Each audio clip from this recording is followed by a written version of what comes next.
Hey loves, I'm back, and if you want to see how I created this sexy blonde asymmetrical bob, just keep watching.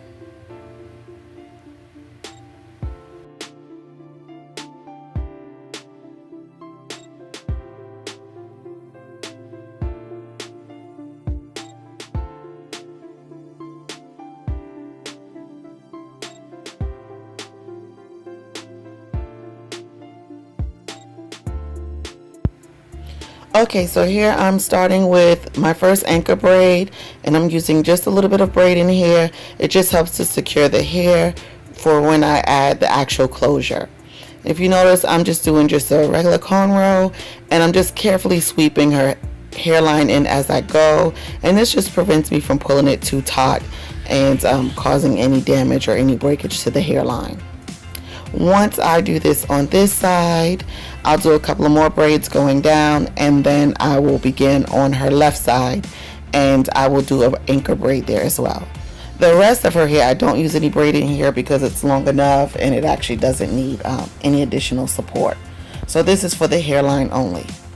I'll also have one anchor braid across the back, and you'll see that just shortly, and that just ties everything in. So right now I am finished with the braiding process, and I'm actually going to use my crochet needle just to go ahead and tuck that loose end of the one braid left. I don't take the time to sew it down. It's too time consuming, and it's a little bit difficult when they try to remove it themselves later as their sewing gets old. This right here is just some African Pride Creme. It's a hairdress. I love it. You can actually use grease on the scalp if you want to. I just prefer to use this. I think that it saturates the hair and the scalp very well. So usually after I've covered the scalp, I run a little bit through the palm of my hand and I actually put it on the braid. And this just helps keep the braids hydrated, because usually it'll dry out once you start adding like your dome caps or your sewing nets. So I like to use this for the actual hair itself. So nothing too fancy on this part right here. This is the hair that's going to be exposed, and since we didn't do a partial or anything, I'm just cutting it a little close. She's laughing now because she, right after I started shaving it, told me that she didn't want to go that close. But she's going on vacation, so I figured the closer the better, actually. Give it some time to grow out and she won't have to be concerned with it while she's away. So then I'm just going to take my trimmer and just line it up. The hair itself will actually cover most of this, but just the lower end is what's going to be exposed with this asymmetric bob we're doing. Okay, so once I have my closure exactly where I want placed on her head, I go in and part a section on each side, and I stitch in between the closure, kind of behind the hairline of the closure, and this just prevents the closure itself from shifting or moving back as I begin to sew the actual wefts in. So right now I'm just going to put a little bit of stitching right here, and it'll be hidden once it's time for styling, and then I'll also do this on the other end as well. And you don't want to go too close to the part, because if you do, then you'll be able to actually see the thread underneath the lace. So I'm repeating the same thing on this side. I'm pinning the hair out of the way, and I'm going to start at the bottom of the actual closure and work my way close to the part, but being certain not to actually go across the part. And once I comb the hair down and style it, you'll never know that stitch is there. But this gives great reinforcement, and I'm actually stitching onto the braid that I did closest to the hairline that had the braiding hair added. Okay, so in case you're wondering what I do with all that extra fabric that's left over from the cap, because I'm only doing half of her head being sewn in, I just take the excessive fabric and tuck it right underneath, really snug like that. I don't even stitch it. I go ahead and start to sew my wefts on top, and usually that prevents it from untucking.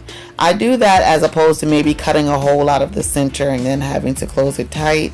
It's just one extra step I could stand to live without. So this was the easiest method for me, and that elastic band will actually keep the extra fabric in place.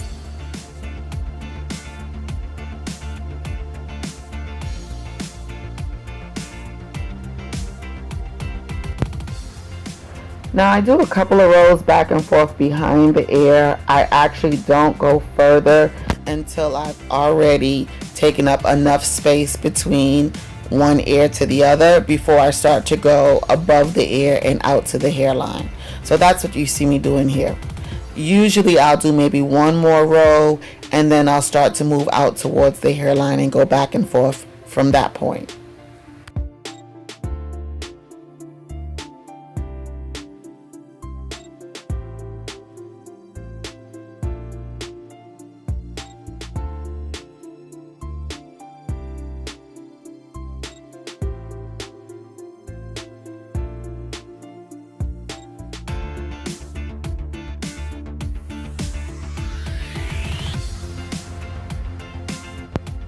Okay, so here I am a little bit above the actual ear now, and what I'm doing is just razoring out the hair right around the hairline. I just feel like it's easier at the end when I'm trying to do my cut if I already start my guideline, especially since we're going so short on the side. And then as I'm continuing, I'm now adding the hair that I colored myself, and I'm using this a little bit more closer to the top so that when I razor it, I won't lose too much of the color. So now I have that line up underneath where I created with when I started razoring to begin with, and I'm just gonna use that as my guideline and just blend this hair out. And again, I like razoring. I just think that it gives a little bit more natural fall. It's not so choppy, and it's easy to blend when you're flat ironing yourself or when your client is trying to do it.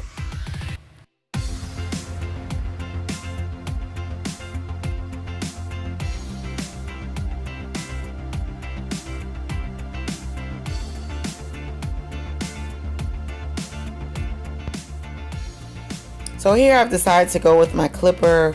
I just like the way it kind of carves out the air.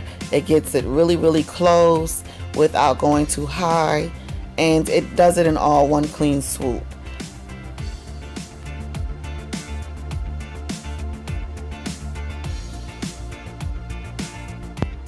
So right here, I'm going to go ahead and section that row that was by itself and notch cut it. This is going to give me a neat bottom line, and it's going to allow the hair to lay really flush with her head.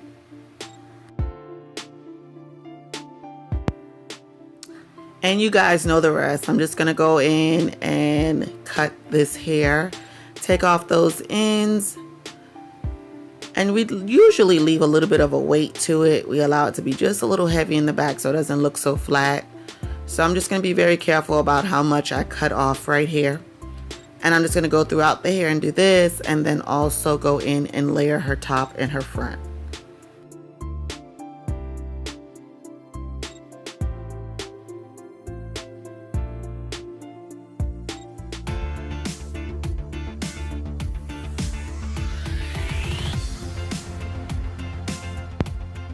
Now that that's done, I'm going to use my favorite Chi, sold everywhere, and I'm going to go ahead and rub a little bit of this through my hands and then throughout her hair. And this gives great shine, but it also allows the hair to still have a little bit of movement once you add heat to it. It doesn't really weigh it down like some of our oils can.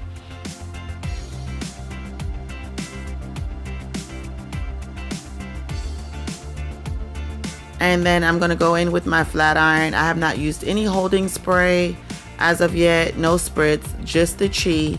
And I'm just going to put some nice soft bumps in it. Nothing too tight, not a whole lot of curl, just more a little bit of shape.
So now that I've finished curling, I'm just going to take my rake and just go ahead and start styling.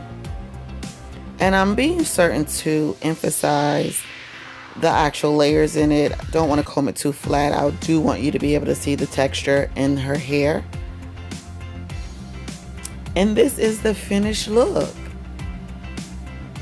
So very, very simple, or maybe simple isn't the word to say, but definitely an easy do, not hard at all. With a little practice, you can get it. I use 2 10-inch bundle of natural wave hair that I sell, and I actually colored it as well. This is actually a number 27 in your local beauty supply store. So if you're not a colorist or into coloring your weave before installation, you can actually visit your beauty supply store and ask for number 27.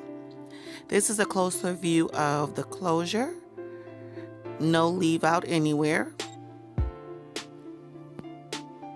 And this is just a few more pics of the finished work. Thank you guys for watching. Hope to see you in my next video. Bye, loves.